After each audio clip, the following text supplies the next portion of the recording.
What's going on, guys? This is the Eric Barber here, and I am here with DJ Halo, the official DJ for Kool Keith, Mark Live. How are we doing today? I'm doing excellent. How about you? I'm doing great, thank you. And we just saw you doing your thing at the Blind Pig in Ann Arbor. You been around here before?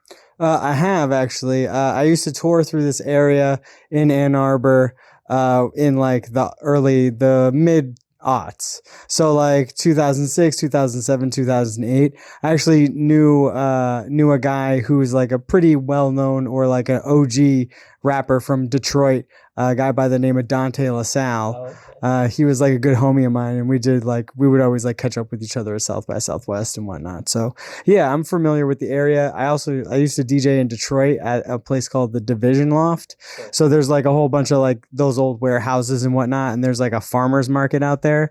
I actually, the first time I ever ate a pluot, a cross between a plum and an apricot, was I bought a whole box of them at that farmer's market in Detroit. And I had pluots for like the whole rest of that tour. It was amazing. I was like, I don't know what the fuck these things are, but they're delicious. I'm with it, man. I'm with it. You gotta eat healthy on the road. You know what I'm saying? Fruits, yeah, that's better than most people on the road, Yeah, for sure. I try. Yeah.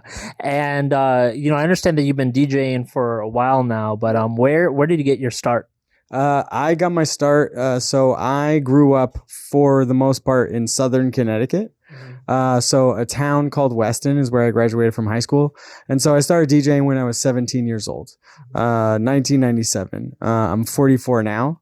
And, DJing, I was very intrigued by two things. I was like a rave kid in the 90s. So I loved how DJs could like control a crowd. I was specifically into like jungle and drum and bass music. And the other part of DJing that interested me was scratch DJing. Like that was like right when like Mixmaster Mike and DJ Qbert are all like winning battles, like not just like the godfathers of turntablism as they are now. You know what I'm saying? So like those two forces combined, I was like, yo, I wanted to DJ so bad. And like back then, like there was a high bar. Like turntables were not expensive. I mean, they're less expensive than they are now. I mean, MK7's like $1,000. I mean, I got my first like real setup of two Technique 1200s black that are still in my studio today. Like those, like I didn't even internally ground them or anything like that. I kept all the original hardware just because those things are always in my studio. They don't travel or anything like that. So, but anyway, yeah, like there was still a pretty high bar at the time. Like you had to get turntables, you had to get a mixer. It was like pre-Serato. So like, but like records, and I mean, records were cheaper than they are now, certainly. But, Yeah. and like you could get things like singles, plus there were DJ pools, things like that. So like, I mean, for me personally, I have like almost 12,000 pieces at my house.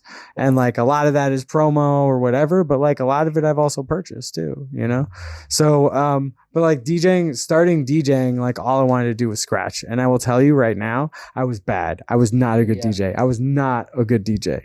I mean, I might have had a good ear for how songs fit together, but I had zero technique, none whatsoever. Like I didn't understand anything. And I was just like, if I just keep doing shit, it'll start to make sense. Really bad way. Don't learn something that way. Okay. If you're going to learn something, read about it and apply that shit to your technique. Like when you're practicing, don't be like, you know what? Fuck it. I don't need any of this information telling me how to do the thing that I want to do. I'll just figure it out on my own because I'm a fucking genius or some shit.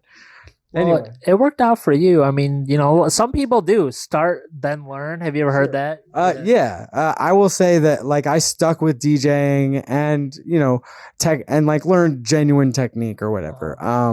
But yeah, for a long time I like had some intuition, but like I was a good dancer when I was like a rave kid and shit, Okay. but like I didn't have very good rhythm for scratching or whatever. Like a lot of that is like so many hours. Like, but what was helpful is when I was young, I took a lot of acid. So I would drop acid and like scratch for like 20 fucking hours.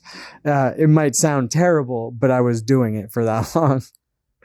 I can see how that could get Building the you muscle going. memory. Yeah. Yeah. Yeah. get some brain juices flowing with that Yeah, one. when I was in college, I lived with like 3 other dudes, and like I would just like eat like 5 gel tabs on like a Tuesday, and like be in like our where we have a computer and like my turntables and shit, and they'd come in and be like, "Hey, how's it going?" I'd be like, "It's going fucking great right now," and they're like, "I'm just gonna back away from this situation right now."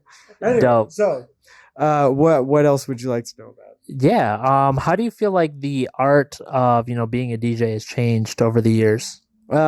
Interestingly, I have actually thought about this in depth recently. So currently, I live in Durham, North Carolina. It's a cool little city. It is and I couldn't. It's a really big town.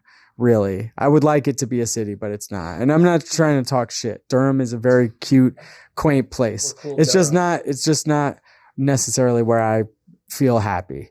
That being said, so like I'm like I try to be a good citizen in my DJ scene, right? So I got to this open deck event, and like a lot of the kids there are like young kids who are never even attempted mixing on vinyl or even manually mixing, period, right? And there's nothing wrong necessarily with that. It's just like, to me, you have to have an understanding of how to manually do something to be able to like break those rules. And they're like already like, well, I don't need to learn this because it can be done for me, and like the results are the results. Like a cool sounding sonic, like a unique sonic experience in the moment is like, that's great. And like, you can't argue with results. However, to me, like I have spent 25 plus years dedicated to a very specific craft, right? And like when I can see people doing better, like from just like pressing a button, it's like, what am I doing wrong? How am I not selling myself to these people? You know what I mean? Because like I've done sets and people see what I can do, like cutting on vinyl and shit, and people are like, oh my God, I can't even imagine doing something like that. And there's like a respect there, but it's just like people who do less do better. Like when I do events, people are like, why the fuck are you scratching so much? And I'm like, because I fucking can. I hear you, bro.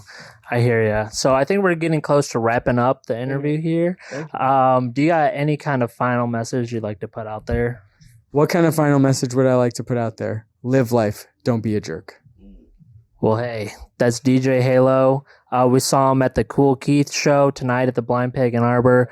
You should go pan over to Keith right now.